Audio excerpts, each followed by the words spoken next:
Now, this is a tough subject and one that stirs strong emotions. Reports of domestic violence against men by their female partners are significantly higher in parts of the south than the national average. The issue is tackled head-on in a new play being staged this week in Berkshire. We've spoken to some of those behind the drama and one man who suffered it for real. She hits me. Ain't the first time. It's not an easy watch.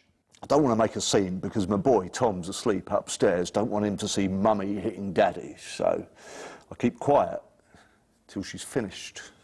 It's also not been an easy play to perform. Some venues reluctant to take on a subject that asks tough questions. People's understanding of domestic abuse, it tends to be seen as, a gendered crime. It's something that happens to women. It's something that's perpetrated by men. And I think the statistics aren't always that well known and that understood. There's no on-stage violence. The play is based around a support group for men who've suffered at the hands of the women in their lives. But the candid conversations are based in fact. We approached Mankind Initiative, who are the leading charity that supports male victims of domestic abuse, when we'd written the script and before we were coming to stage it. One of the things we really wanted to do with the play was to make it clear to men that you can be a man, you can be masculine, but this can also be something that's happening to you. The one doesn't cancel out the other. So hopefully that will encourage more people to get in contact with the charity if they're going through something similar.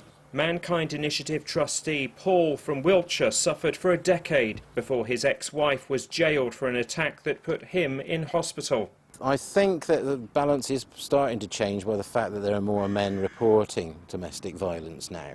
But I do feel from the conversations I've had with people, meetings that I've been to, you can change laws, but changing attitudes is going to take a much longer period of time. And I think we're getting there, but again, I still see posters with victims of domestic abuse as always portrayed as being female, and there's still much work to be done there.